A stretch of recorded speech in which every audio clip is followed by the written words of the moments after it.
Well, So, thank you for having me welcome on. everybody. We are here with Your Perfect Home Group podcast, and today I get to interview somebody that I think is personally fantastic. I've looked at his blogs, I've watched some of his stuff. Douglas Terrell is doing a play called The American Soldier, and it actually it talks about the American soldier experience all the way from the American Revolution through Afghanistan. So I am just so excited because, as everybody knows, veterans are near and dear to my heart. Anybody that's serving us, I feel we need to lift them up. So, Douglas, how about a little bit about how this started? Well, thanks for having me on, C. Wright. The play started about 10 years ago. It started as an idea. I was reading a lot in the papers when we were heavily in the Middle East about veterans who were struggling either financially or with PTSD. So a couple stories just started to affect me a lot. And so I thought that I would try to do something and I wanted to give a true awareness of what sacrifice and what veterans are really going through. So I started going to the public library and collecting letters, and I just started kind of diving in, and it just started, the passion for the ideas just started growing because as I started reading more letters from the revolution, I started getting really entrenched in the history of it and what veterans went through. And then I just started slowly progressing and creating a compilation of a bunch of letters from the revolution all the way through Afghanistan. And I started workshopping it, and people just really found they thought I was onto something as I would read it to people. And then I found a director, and I kind of showed him what I was doing, and he thought the same thing. And then we started to show it, and it kind of exploded from there. And it started to really hit a chord across the country. And it took me off Broadway. It took me across into Scotland. And when I got to the Edinburgh Fringe, that's really where the play took off, which is in Scotland. And the Edinburgh Fringe is it's a theater production. It's basically a Super Bowl of theater festivals. And it got noticed by the Amnesty International in the United Kingdom, and they thought it was really powerful, and they nominated me. And so out of like 3,500 shows, they nominated 100 shows. And I was one of them. And so that's what took off. That really took the play off, and people started to hear about it. And then I just started touring it around the country. Well, that's fantastic. I was doing some research on the Edinburgh Festival, and you got 4 stars at the Edinburgh Festival, and I couldn't find what the star rating was. I mean, 4 stars sounds like it should be high, but it's not very high if it's 10. So what is the actual rating system? On the 5. So we've got a lot of 4 stars, and they tend not to give 5. They tend to love comedies a lot at the Fringe. It's called the Fringe. So to give 4 stars a drama American play is really good over there. Yeah. So there's 3,500 plays there. And what happens is a lot of people who don't know about the Edinburgh Fringe, a lot of Broadway producers and producers from the West End, when they have a new project, they'll take it over to the Fringe. They'll build up reviews, get awareness of it, and then they'll take those reviews and bring it back to Broadway, say, hey, it did really well here. And they kind of start building the resume of the show. So it's hard to get butts in the seat because there's so many shows there. It's 3 weeks nonstop of theater, from comedy to drama to horror to Shakespeare. So we got nominated the first week, and once we got nominated, we started selling out. And we sold out the last 10 days, and that was a huge feat. Wow. And we've never been sold out. And what I thought was really interesting there is I was really nervous about taking the play to Scotland. I just felt it was very presumptuous of me as an American actor taking a play called The American Soldier to Scotland, Right. Well, what I didn't realize is there's so many veterans from the UK who are also struggling, and parents of veterans. And so it play really touched a chord with them. Right. And afterwards, many parents would come up to me in tears, just thanking me for doing the play and asking me to please keep going, which is really interesting because American families asked me the same thing. And I found it really touching that Scottish families were asking me to do the same thing. And then quietly, I would see them somewhere else walking around the streets, and they would share their stories with me. My son has been struggling with suicide, or he's been struggling with PTSD. So it was really it was a really moving experience, and the whole process of this play, Sea Ray, has just been. It's taken me. I just never thought it would be this big. If I can be honest, I just had no idea that it would touch the chord that it has touched. Yeah, I can imagine that it really does. I've got several veteran friends that suffer with the PTSD, and I can see where it would be an international affliction. I mean, the things that they have to deal with and the things that they dealt with while they were serving us to protect us and protect our freedoms, or protect the freedoms in another country, or protect the standards of another country. That is a internal thing for all human beings. So it is just the American soldier. I do appreciate that you've done it for the American soldier, because, as I said, those that serve us, the soldiers, the police, the paramedics, the fire department, none of them are appreciated the way they should be. No, and that was really what I wanted. That's what I felt, especially when we were heavy in the Middle East. You know, I felt like we weren't really understanding when we say thank you for your service. And I know people mean it sincerely, but they don't really understand what that service really is for a father or a mother, or for someone who's lost one, a Gold Star family or a Blue Star family, or a mother who's alone raising their family, or a father who's raising their family alone. A son, I have 2 kids, and a son growing up without one of their parents, because one of their parents have gave the ultimate sacrifice. So I wanted to give a really true understanding of what thank you for your service really meant. Yeah, and from the snippets that I've watched over the past couple of days preparing for this, that's exactly what you've done. And like I said, I really appreciate it. I'm glad that it's coming here locally. You're going to be in Stockton for 2 nights and Modesto for 1. Where's it playing here in Stockton? It's San Joaquin Delta College. Delta College? Yeah, Delta College. And what's been really cool or really interesting is that, you know, the play's been getting around. It's my biggest PR people have been the veterans who've been in the audience. You know, they see the play and they immediately tell another veteran, you got to bring this play to your area. And that's how the play's been bouncing around, from the Kennedy Center to the American Legion in Indianapolis to now California, because a veteran connected me with another veteran who knew a veteran in Los Angeles, who connected me with a guy named Kevin Dobson. And he has a production company called Kevin Dobson Productions. And he was I believe he's an ex-Marine and from the Vietnam era. And he was like, you know, I want to bring this play up here. And so then he booked me in Stockton, and then Modesto found out about it. And they said, we got to bring this play here. So it's been a real treat, kind of going around the country through the arteries and really meeting so many veterans and families of veterans. So are you playing at MJC in Modesto? No, I'm playing at a theater called the State Theater. The State Theater. It's called the State Theater. State Theater. Yep. Right. Yeah, and you know, California. I'm originally from Texas, so I always, you know, Texans we're brainwashed in a way from when we were kids. You know, we think everything's bitter and everything happens in Texas.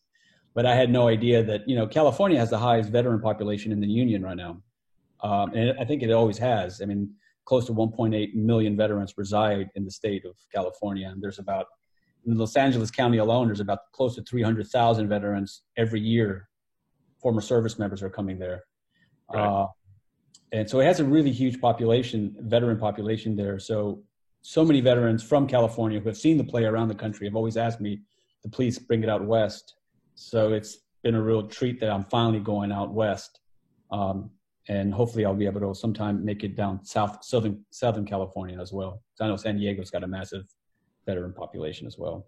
Yeah, I'm sure that you will just continue expanding this. How long have you actually had the play running successfully? I mean, you said Edinburgh was where it really kicked off, but from the time you started till today, how long has that been? Well, there's 2 answers to that. From the time I started with the idea to today is 10 years. But from the time I started actually performing the play, even to 1 or 2 people, it's been 5 years. Okay. yeah, I would workshop it, you know. And the plays, maybe it's serendipity, but I've had some, you know, theater, acting, the entertainment business, you always need luck, you know. Right. And before I went off to the Edinburgh Fringe, I was really lucky because I did it here off Broadway. I did it at a place called 59 East 59 Theater, and they do a festival of plays that are going to Scotland, to the Fringe festivals. They invite us over there to do 2 nights. So I said yes, because I thought it'd be a great warm up to go for 3 weeks to perform it, you know. And when I was there, a reviewer for the Huffington Post reached out to me, and she saw the name of the play called The American Soldier. She said, I'm doing a lot of reviews around the theater. The theater has like 5 theaters in it. It's a big theater. It's kind of like a complex of theaters. It's right in Midtown Manhattan. And she said, can I get tickets? I'd like to review your play. And I was like, oh, great. It's kind of really the last thing I really wanted there as a reviewer, you know. But, you know, it worked out well because she fell in love with the play, and she gave us a glorious review. And I was able to take that review to Scotland. And that was a big kind of launching pad. And then after Scotland, I came back, and, you know, through social media, friends of mine who are in the business heard about it, and I started touring it, and I took it to Houston. And then from Houston, it was really successful in Houston. That's where I'm originally from. And then I live in Hoboken, New Jersey. And then someone in New Jersey heard about it and said, you know, would you do it here? And then someone who knew someone who worked at the Kennedy Center referred me out to someone at the Kennedy Center, and they said, you should reach out to them. I think they'd be interested in. I spoke to a girl named Diane Ezrint, and she had you know, every time I speak to someone who books me or brings me to the play or is interested, someone like yourself, they know veterans or they know someone struggling with PTSD. Right. And he was one who had a really close friend who was struggling with PTSD. So she said, I would love to bring this play here. And in the Kennedy Center, I did it during the inauguration weekend. So there was a huge crowd there. So we had about 350 people, and it just, you know, it was a great performance, and it was really well received. And that also spurred on, you know, other performances. Right. Right. So, and that's pretty much the nature of the journey of the play. It just keeps, you know, every time I think it's the last year, I keep getting booked. And so I feel fortunate and I feel blessed. It's just really an honor to tell the veteran stories. You know, I wanted to come on because I really wanted to, I wanted to share the story with as many people as I could in California, because so many people have reached out to me. And so just getting the word out is always, I mean, it's a challenge in theater to get the word out. And so any avenue you can take to kind of spread the word is always well appreciated. Well, like I said, I can really appreciate it. I have not from any marketing standpoint, but I've done a lot of work with veterans. They have naturally come to me for whatever reason. And I, like yourself, if I remember reading correctly, I'm not a veteran myself. Yeah. No. I missed it by that much. I was 1A in my senior year in high school, and I think it was 3 months or 4 months before I graduated that they cut the draft off. So I missed it by that much going to Vietnam, which probably a blessing. But Sure. you know, it's something that, like I said, I've known a lot of vets that have struggled with PTSD before it was called PTSD. They were just crazy. Yeah, no, I mean, Crazy.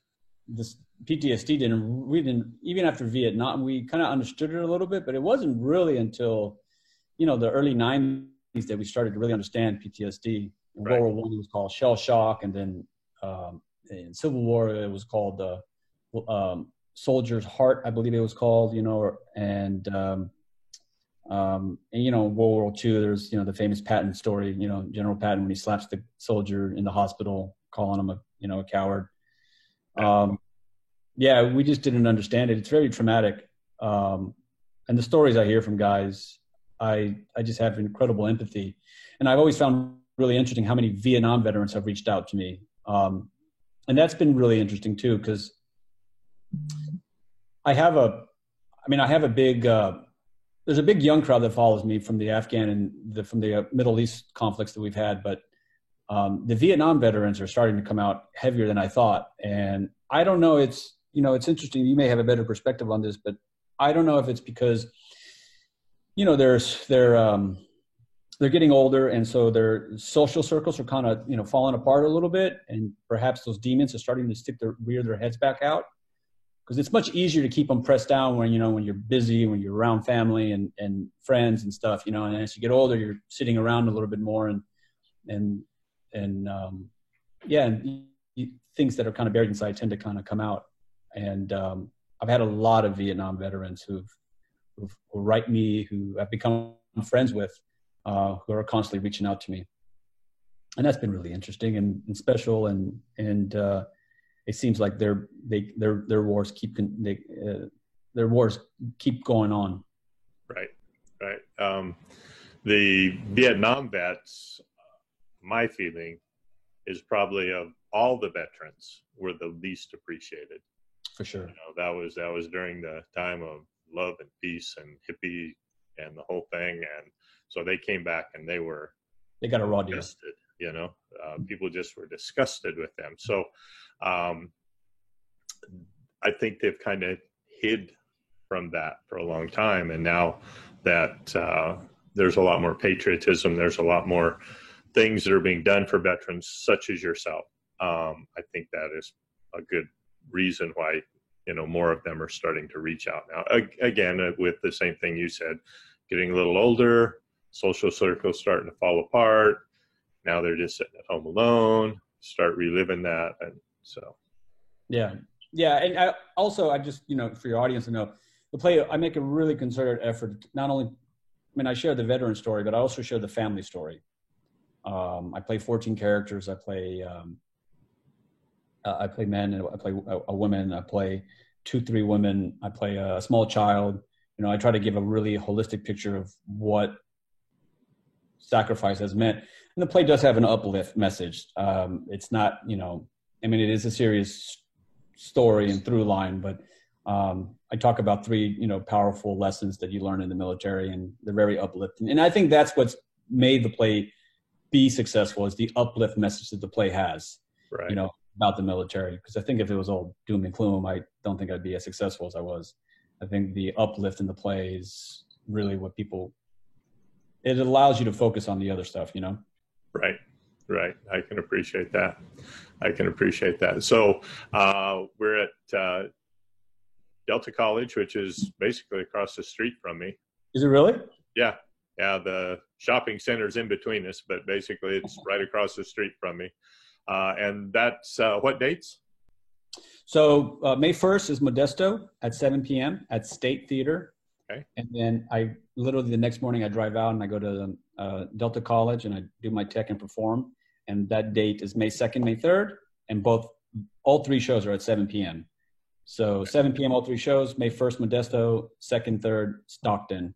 And if the Stockton show is free, they can go to my website, and they'll see under my footer of my website, they'll see Stockton, California, and they can just sign up RSVP right there.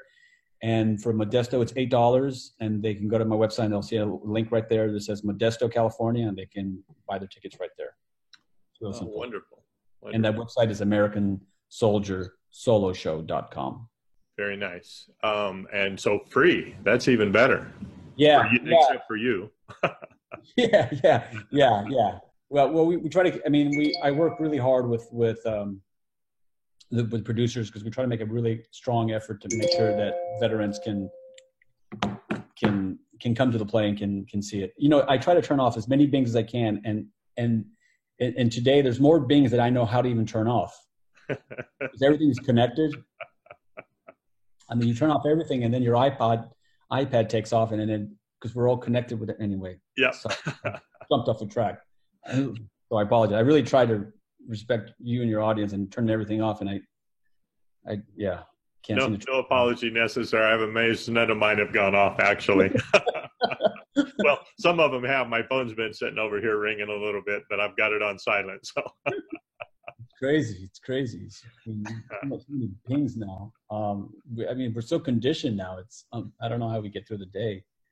But yeah, we subsidize the performance. We kind of keep it a straight fee, and We try to keep the cost down so the veterans can see it. When I perform at different spaces, the price of the tickets always depend. It depends what area we're in and also where I'm at. But it's great when we can do it for free because then people can see it. Right. And you'll have CDs or DVDs, I should say, or something for sale afterwards? Or no, that's the second time in California someone's asked me that. That must be a pattern there. No, I don't sell anything. The guys who booked me said, "Are you gonna have anything in the lobby selling?" I said, "No, I don't sell anything. I come in, I do the play, and I have a Q&A, and then I pack up and then I go home." The Q&As are always really powerful. The Q&As sometimes are as emotional, or in fact, they're even more emotional than the performance itself. And I always finish the play very raw. So when the Q&A start, they really tap into a chord, and they're always really emotional. And the stories I hear, and I also, I should share. I also feel that it's our responsibility to share veteran stories, and veterans have told me that too. I think they've understood that they've been wrong in not sharing their stories, and a lot of the older guys have said, and they've been trying to preach that to the younger guys, that you need to share your stories, because as one veteran told me is, as we share their stories, we as a general society, general audience, general civilian population, we have a small understanding of what they went through, though it's tiny and microscopic, that the understanding, but we have a small understanding, and that allows us for them to release some of their burdens that they're carrying, because now they know that we know a little bit of what they went through. Right. And that helps them kind of go through the day. Because I think that's the biggest struggle too with PTSD and with a lot of guys, that they feel like no one's listening. They feel no one cares anymore. And they feel like, I did all this for what? And if someone can just, say, I know what you went through, it was hard. And that's a very human condition.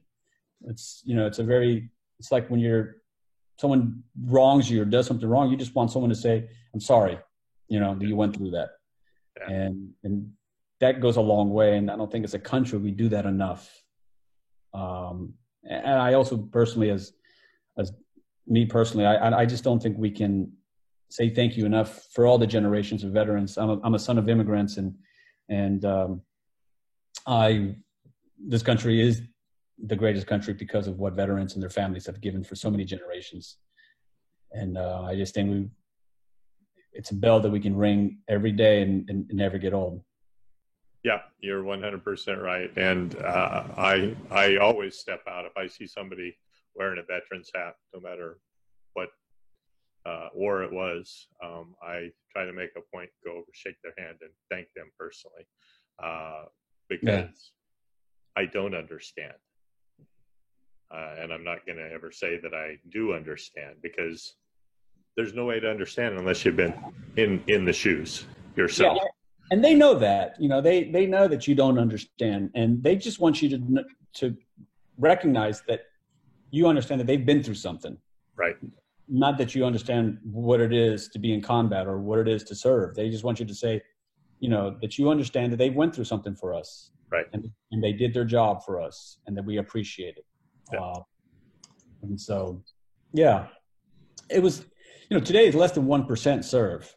And that percentage has gone down for many reasons. But that's a percentage that, and we have a very small percentage of our country that is paying a very, very heavy price.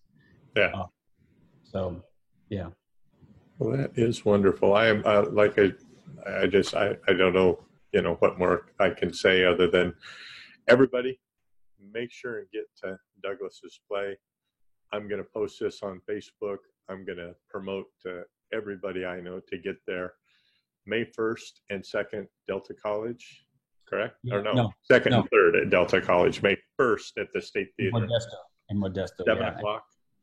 I'm not even sure what the capacity of the Delta College Theater. It's pretty big. It holds a couple hundred. I mean, I think it'll hold. But I've had it on my people of ours. I've been shocked how fast the tickets are going.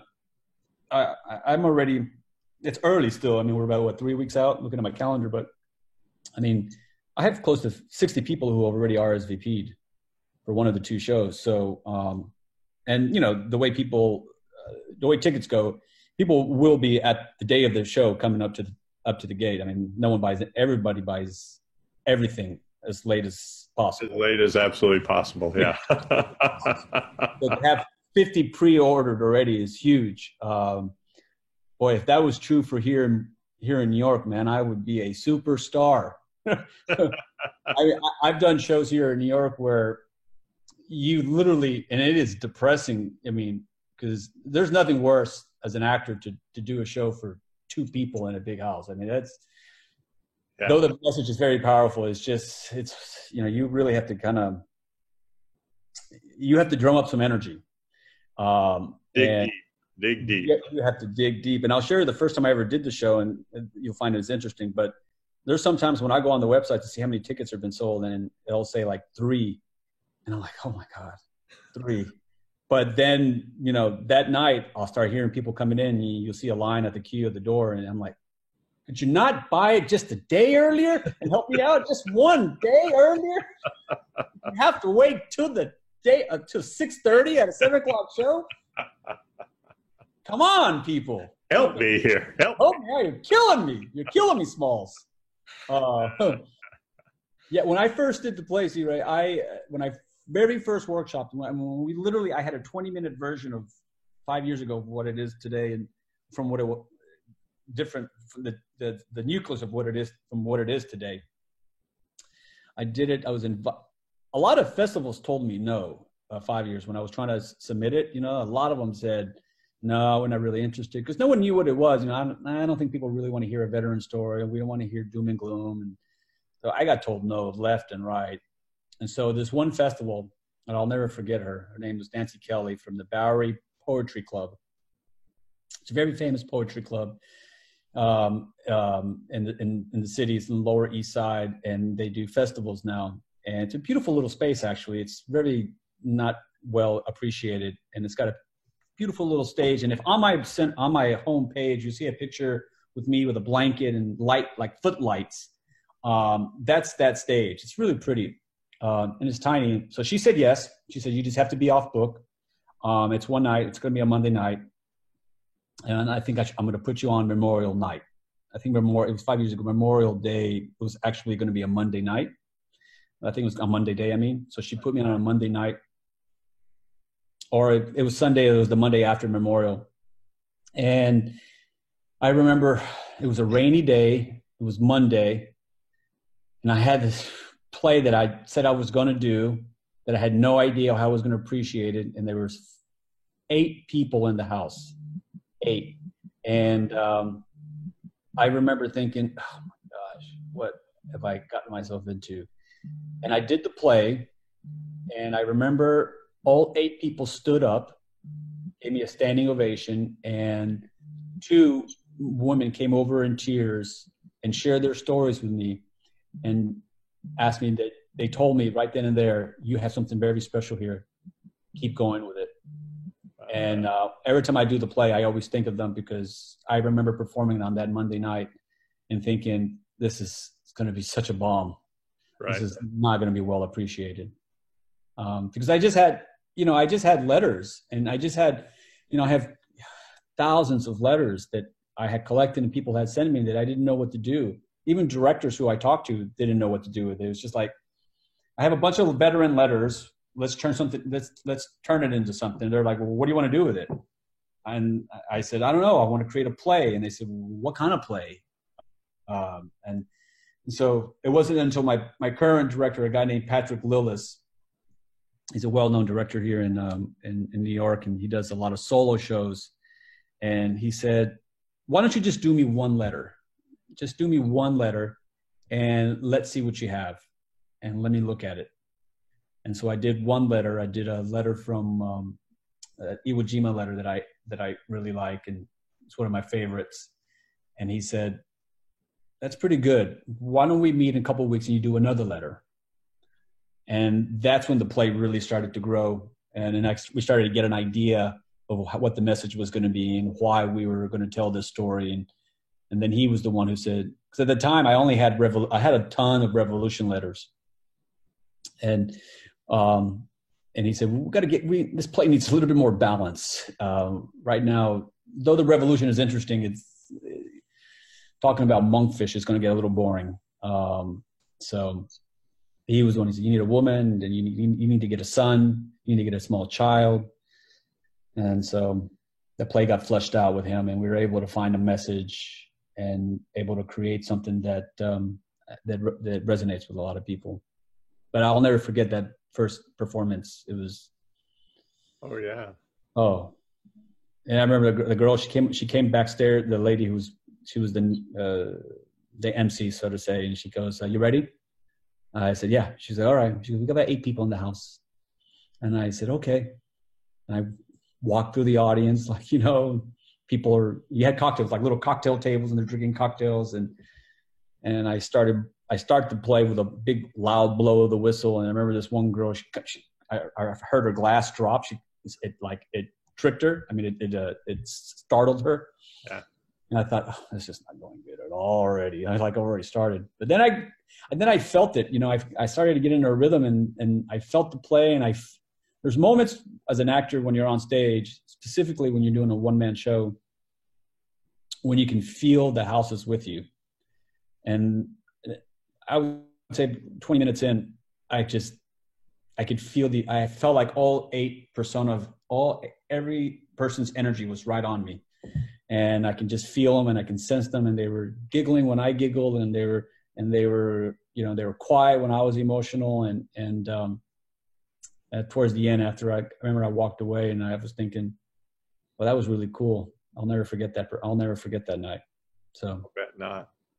How did you end up starting to collect the letters? You said you had thousands of them. I mean, how did they end up in your hands to begin with? New York Public Library.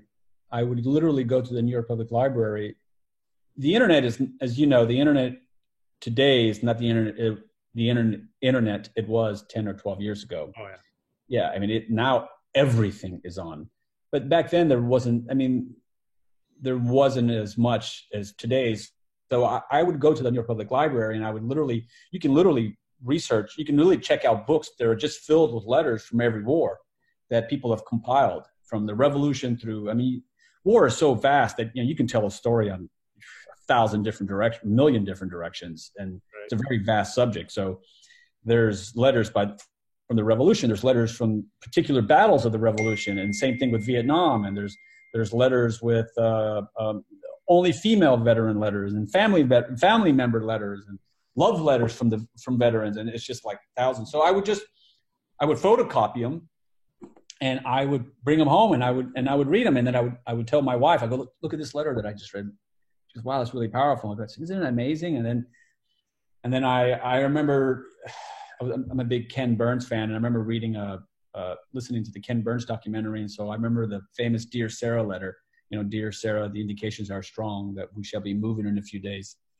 I said, I got to go look up that letter, So I went and looked it up, and then I got it just into an ocean of Civil War letter. Civil War alone, you can tell the whole play about the Civil War. Right.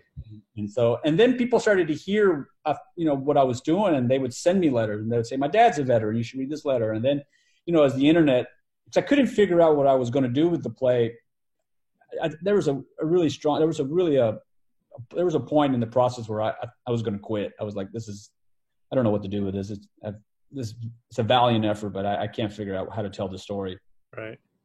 And so people would send me like podcasts, and they'd send me, because we were just coming out of the Middle East, and we were just starting to see the effects of the second Gulf and the Afghan war. And we were really seeing, the suicide rate going up and the PTSD going up. So there was a lot of podcasts coming out, and people were interviewing a lot of veterans. And so they would send me this. And anytime someone heard an amazing veteran podcast, they would send it to me. And it got to a point where I started telling people, please, no more, don't send me anything. I can't even, I'm underwater with what I have.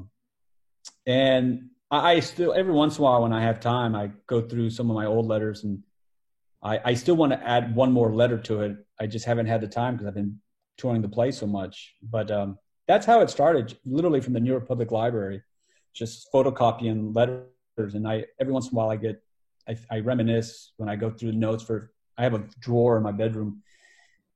It has nothing but all my research and my letters. It's about this thick and it's filled with stuff. And every time I go in there, I see, and then I had a gentleman from New York. He was a historian. He passed away, and he really, I would preach to him about what I wanted to do. And he would say, you should do it. You should really do it. He was an old actor and he was really inspiring. So he would cut out newspaper articles. They were in the New York Times and he would always send them to me. Wow. I have about 50 newspaper articles from 2006 and on. And he would cut out different stories about World War I, about, the Middle East. And he would say, there's a story here. There's a story here. And he would send me newspaper articles. And so, and then I just started compilating that information, and some of the letters are verbatim and some of the letters I had to break up. Because a lot, soldiers write a lot of mundane stuff, like, today we marched, today we had lunch. Don't forget to send socks. Tell Sally I still love her. And then you would find nuggets within a particular letter that you were like, wow, the rest of the letter is not really interesting, but that I got to use.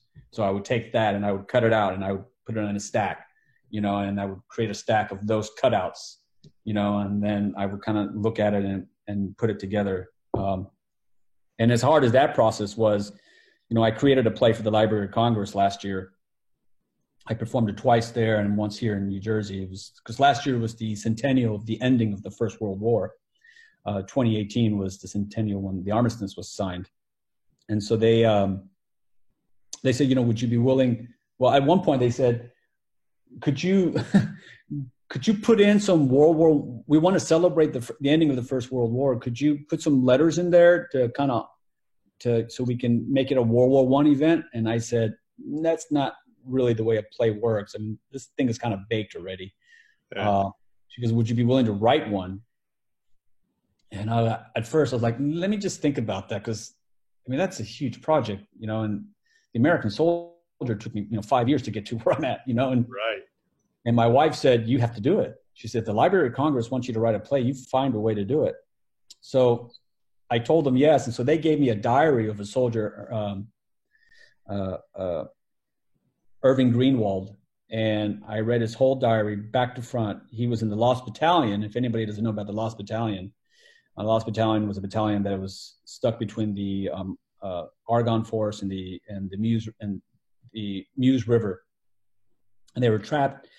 They were trapped in France, and they got shelled from both American artillery and German artillery, and they just got tremendous loss. And in fact, to this day, is the biggest loss that any battalion has ever suffered in any American conflict. Wow. And if you go to the Smithsonian, the pigeon, because they used to communicate in pigeons in the First World War, is in the Smithsonian. The pigeons what saved them. They would send pigeons up, and then because everybody would blow up each other's radio wires, so pigeons were the best way to communicate. Pigeons and runners. And my soldier was a runner, and he would basically run. And being a runner was almost a suicide job. They would send 6 guys out, hoping that one would get through with the message. Wow. So he was a runner. So he wrote this incredible diary, like just prolific, just poetic and messages and letters. And so I read his diary back to front, and the only way I was able to read it is